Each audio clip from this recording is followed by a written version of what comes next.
Hi friends, so today I'm starting lecture 27 on the helicopter dynamics series, and today I'm going to discuss FEM, and we are going to look till the point where we derive the shape functions for the beam problem. I'm Dr. Ranjan Ganguly.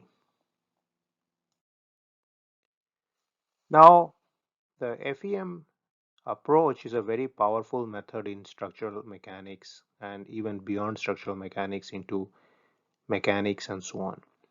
Now, at a very general level, one can think of this as a method to solve partial differential equations. Therefore, its use is quite ubiquitous in physical systems. Now, one of the reasons this method is very popular in structural mechanics is because it can model complex geometries and non-uniformities. So, these are things which often happen in real systems, and you do not get the type of simple uniform beams and structures which you get in textbooks where you can obtain closed form solution. So in those cases numerical methods need to be used, and besides Rayleigh-Ritz and Galerkin, which were some of the classical method, the FEM approach is widely used. Now what we are going to do today is we are going to use a simple displacement based method for the rotating beam problem, and we are going to find natural frequencies, and today we are going to go to the point of getting the shape functions in this lecture. So let's start with the free rotating beam, and we are going to take a free beam because we are going to look at boundary conditions later in this method. So at first the beam essentially has a free type of boundary condition. Now we are going to divide this beam or partition this beam into three elements. And you see this beam here which we have drawn, and this beam has been partitioned into three locations, and corresponding to each of these locations there are these so-called degrees of freedom. So you see here the element number 1, element 2, element 3, and the distance from the baseline point to here is q1, the slope is q2, the distance is q3, the slope is q4, the distance is q5, slope is q6, distance is q7, slope is q8, and we'll assume there is some forcing Fz Rt which acts on this particular beam. Now this is a free beam, so this location is free, this location is free. Later we are going to see how to apply a cantilever boundary condition to this, but right now we don't need to bother with that. There's some rotation going on here. So that sets the basic infrastructure for our problem. And now let us define some more of the nomenclature which is widely used in the FEM approach. So you clearly see from this figure that there are four joints, this one here, here, here, and here. And these joints are known as nodes, N-O-D-E-S, okay, not modes, nodes. And corresponding to each nodes, there are degrees of freedom for this problem. So at each node, you have 2 degrees of freedom. There's a vertical displacement and a rotation. So node 1, you see there is Q1 and Q2. Node 2, there is Q3 and Q4. Node 3, there is Q5 and Q6. Node 4, there is Q7 and Q8. So these are the degrees of freedom we have selected for this beam problem. So totally we have 8 degrees of freedom in this problem. There are 4 vertical displacements and 4 slopes. Okay, and frequently the word DOF is used as a shorthand for degree of freedom. So now the next stage, once we have selected the appropriate degrees of freedom for the problem and mapped out the geometry of the domain, is to select basis functions. So I'll outline the basic or main steps which are taken in FEM. The first is choice of basis functions. Then development of the element properties, which are primarily the element mass and stiffness matrix and a force vector. Then we need to assemble all these matrices to get the global matrices. So this is an important part in FEM. And finally, application of the boundary conditions. So interestingly, when we were using Rayleigh-Ritz or Galerkin, the basis functions themselves had to satisfy the boundary conditions, but here it is not so. We'll now look at how to get these boundary conditions for the specific problem. So element number 1 is shown here. Okay, we have taken one of them and we have expanded it out. So at node 1 there is q1 and q2, the displacement and slope. At node 2 there is q3 and q4, the displacement and slope. We call this AB. This has length L, and this particular coordinate we call as x.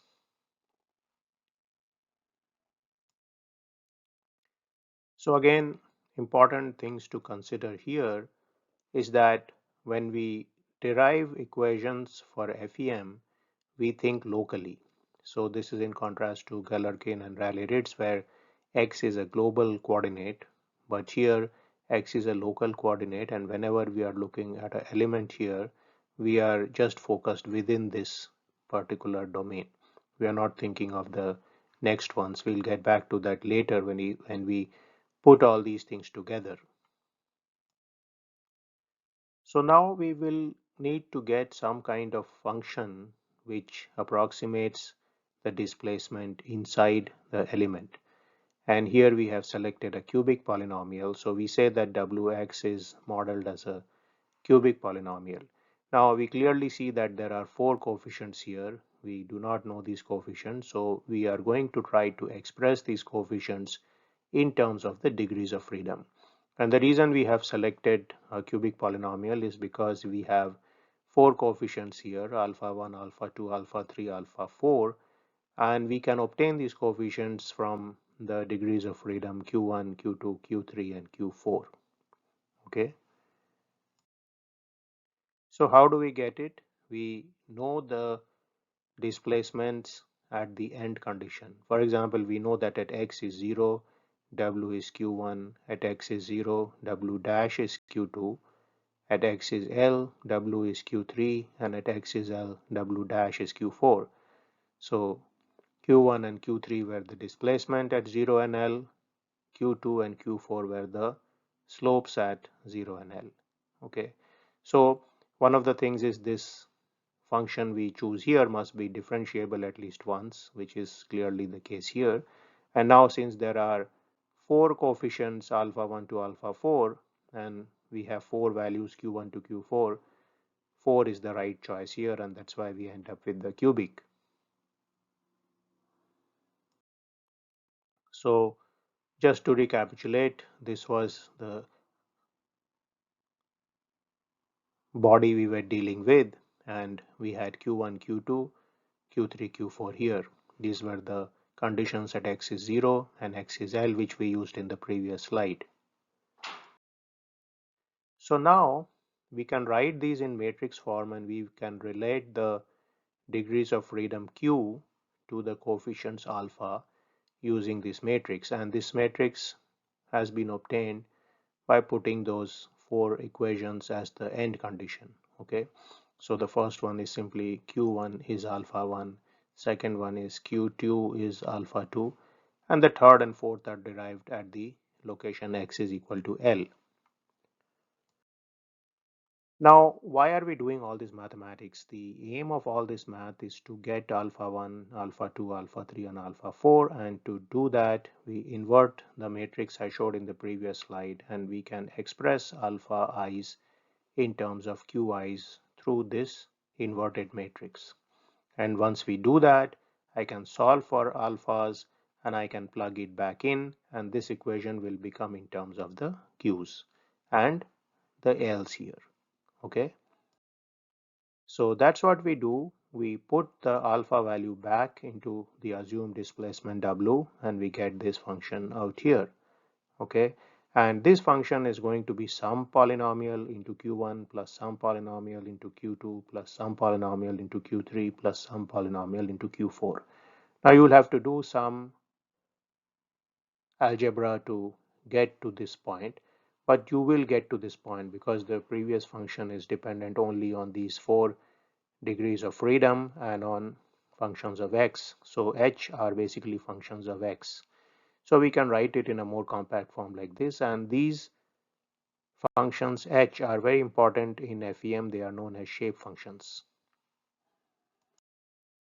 So in the particular case of the beam, the shape functions are given here. As you can see, they are all cubic polynomials, and essentially these functions play a very important role in developing the FEM of the beam.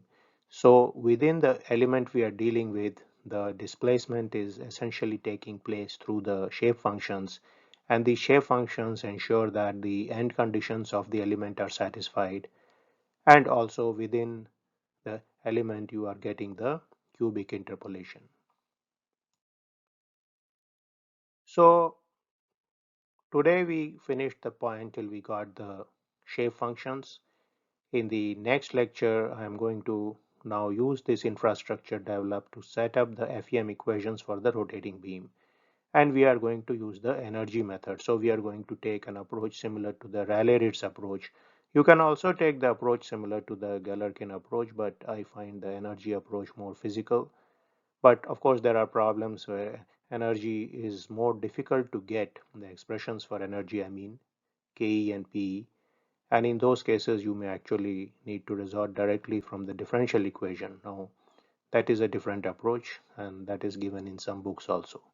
So one of the important differences between the Rayleigh-Ritz, Galerkin and the FEM method, though these are all sometimes known as approximate methods in computational mechanics, is that in those methods the basis functions were global, but in FEM the basis functions are local, and you actually have a lot of leeway in terms of selection of the basis function. So we selected polynomials, but there are people who select trigonometric, who select exponentials and so on. So I'll leave this for today. I'll see you in my next video. See you then.